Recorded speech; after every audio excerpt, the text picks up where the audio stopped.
La restriction des 10 km est levée. Quoi de mieux qu'aller se faire un bon petit pique-nique à la plage ou dans un parc? Et pour ça, j'ai une recette de sandwich vert à vous donner. Aujourd'hui, j'ai besoin de farine, levure boulangère, de la ricotta, un oignon rouge, du basilic, du sucre, des épinards, un peu de charcuterie, des radis et de l'ail et de l'huile. Je commence par peser 5 g de levure boulangère et je vais y rajouter 150 g d'eau tiède. Et ensuite, je laisse sur le côté. Pendant ce temps, je mélange 250 g de farine avec une cuillère à café de sucre, 2 cuillères à soupe d'huile d'olive, un peu de sel. J'ajoute le mélange d'eau et de levure et je commence à malaxer, à pétrir pendant environ 10 minutes pour avoir une belle pâte.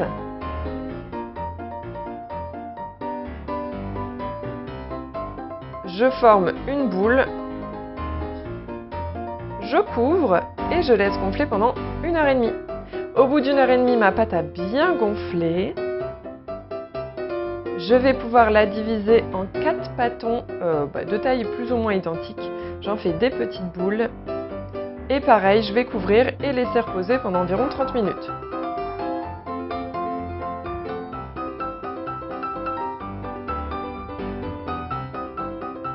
Au bout de 30 minutes, voilà le résultat. Donc je vais étaler chaque pâton à l'aide d'un rouleau.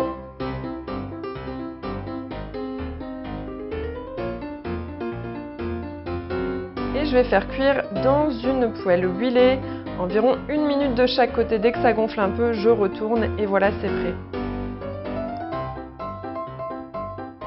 À part, je vais venir faire ma petite sauce fromagère. Donc je mets environ 200 g de ricotta.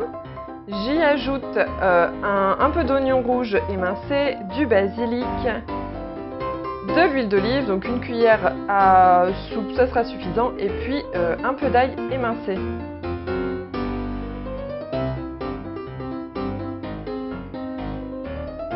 J'assaisonne et je mixe le tout pour avoir une consistance bien lisse. Pour ma part, j'ajoute un petit peu de piment de Cayenne, mais c'est facultatif. Et après, il ne vous reste plus qu'à monter le sandwich. Donc un papita, un peu de sauce fromagère. Et après, vous rajoutez toutes les crudités qui vous font envie. Moi, j'ai mis des épinards frais, j'ai ajouté des radis. Qu'est-ce que j'ai ajouté d'autre? Du concombre, un peu d'oignon rouge. Et il ne vous reste plus qu'à déguster. Bon appétit!